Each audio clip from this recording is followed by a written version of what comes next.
Je vous demande d'applaudir Fabienne Chauvière. Bonsoir Fabienne. Soyez la bienvenue. Merci. Et merci d'avoir accepté l'invitation de C'est que de la télé. Fabienne, vous êtes la créatrice de l'émission Les Aventuriers. J'adore cette émission sur France Inter. Ça tombe bien parce que moi j'adore ce que vous faites. Oh, ça commence bien. On se fait des toutous dès le départ. J'adore ça. Merci infiniment. Merci infiniment. Eh bien, vous publiez aux éditions Flammarion Les promesses de la science, pour lequel vous êtes parti à la rencontre de nombreux scientifiques avec qui vous avez évoqué ce que la science nous réserve dans les prochaines années. Comment ça va impacter, bien évidemment, notre style de vie. Et je dois dire qu'à la lecture de votre livre, je me suis dit, bon, c'est une ode à la science. Oui. Et c'est une ode aux scientifiques. Oui.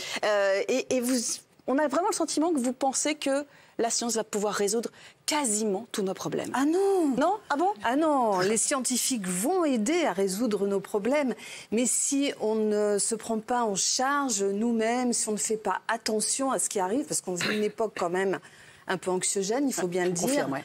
Ça ne servira à rien, ce sera des emplâtres sur des jambes de bois. Si on ne fait pas attention à notre consommation, à l'énergie, si on n'arrête pas de consommer comme on consomme aujourd'hui, les promesses de la science, on peut les mettre à la poubelle. C'est ça, donc c'est main dans la main. Oui. On marche main dans la main. D'accord. Ils ont évidemment lu votre livre avec beaucoup d'intérêt et ils ont des questions à vous poser. On va commencer par... Regardez comme il est sérieux, regardez, très pénétré. Jimmy Mohamed.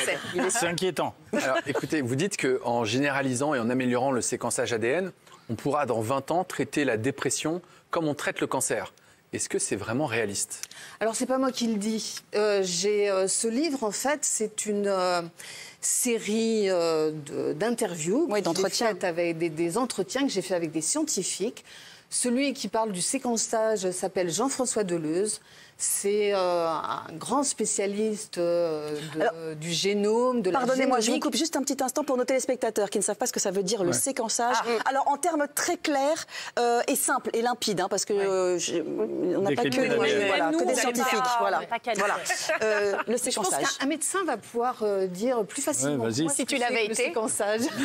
En gros, c'est la cartographie de notre génome, donc notre ADN. En gros, c'est une carte comme un plan de la France, mais avec des milliards et des milliards de données qu'il faut traiter pour essayer de traiter certaines maladies. Et on a chacun un génome qui nous est propre. C'est ça. Voilà. Et donc, en travaillant sur ce séquençage ADN, sur ce génome, on pourrait éventuellement, en tout cas... Alors, on peut détecter des prédispositions à certaines maladies. On peut, surtout pour les personnes malades, trouver les gènes qui sont défaillants et trouver des traitements qui sont adaptés et qui sont ciblés. Quant à la dépression, effectivement, ça fait partie des promesses de la science. On n'en est pas encore là. Mais pour certains cancers, le génome et l'étude du génome se révèlent très... Oui, dans les thérapies ciblées, ça existe déjà pour le cancer. Voilà. Vous êtes particulièrement optimiste? Oui. Oui. Ok, oui. Très bien. Caroline, justement... Il faut lire Jean-François Deleuze, c'est un homme extraordinaire. Caroline. Vous dites justement que dans l'avenir, grâce à notre ADN, on pourra connaître à l'avance les maladies qui vont nous arriver. Donc moi, ça me passionne parce qu'on dirait quasiment de la voyance. Mais pour la plupart des gens, c'est quand même un petit peu flippant, non? C'est totalement flippant. Ah oui, donc ce qui est recommandé, c'est pas de se faire séquencer quand on n'est pas malade. Parce que si on sait qu'on a une prédisposition à une maladie cardiaque, à la maladie d'Alzheimer ou que sais-je, c'est horrible. En revanche, si on est malade et qu'on se fait séquencer et qu'on trouve où est le gène défaillant et qu'on peut traiter, s'il y a des thérapies qui sont adaptées, s'il y a les médicaments, mais c'est formidable. On a entendu parler notamment de ces femmes qui avaient ce fameux gène du cancer du sein et qui ont pris le choix, avant même de développer le cancer, de faire une ablation des deux seins. On est dans ce registre-là. On est dans ce registre-là, d'autant plus que ces femmes se sont fait séquencer parce qu'elles avaient des prédispositions familiales, génétiques. Voilà. D'accord. Voilà. Ok. Ludivine.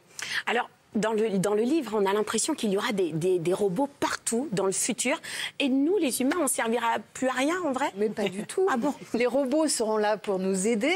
Rodolphe Gélin, qui est notre plus grand spécialiste de robots humanoïdes, raconte dans ce livre qu'on pourra compter sur les robots pour aider les personnes âgées, par exemple. Les personnes âgées pourront rester à la maison plus longtemps grâce à des robots compagnons qui vont leur dire: est-ce que tu as bien pris ton médicament? Est-ce que tu as appelé ton fils? Est-ce que tu as déjeuné à midi? C'est ça. Et puis les robots compagnons, on pourrait les avoir partout, chez nous, à la maison. Ils pourront ouvrir la porte pour prendre le courrier. Alors c'est formidable, mais pardon, moi c'est pas la disparition. C'est ce que j'allais dire, parce que je me fais un peu l'avocat du diable et je me dis, on manque de métier, enfin on manque de travail, pardonnez-moi. Et donc effectivement, on peut se dire, est-ce que le robot va finir par remplacer l'homme, et notamment dans ces métiers-là où l'humain est important, la relation, notamment parler des personnes âgées, elles ont besoin aussi d'un contact avec une vraie personne. Oui. Mais les personnes âgées, rares sont celles qui ont quelqu'un 24 heures sur 24 à la maison. Le robot, ce serait un plus. D'accord, très bien. Jean-Michel. Alors, vous avez consacré un chapitre dans votre livre à l'alimentation, je l'ai lu. Et puis j'ai fini à... oui, ça m'étonne pas que vous l'ayez lu. Oui. Mais j'ai fini en me disant, au fond, ce qu'elle est en train de dire, c'est qu'on va finir par arriver à un stade où on va consommer probablement, peut-être en tout cas, dans une boîte exactement tout ce qu'il nous faut pour être correctement nourri. Alors qu'en ce moment, on a une grosse poussée écologique, mais ça ne sera pas bon si on mange tout ce qu'il faut pour notre corps. Est-ce que vous avez bien lu le chapitre écrit par Raphaël Aumont? Non, il raconte au contraire qu'on va manger de plus en plus naturel, qu'on va essayer d'éviter les pesticides, qu'on va peut-être manger moins de viande, qu'on va...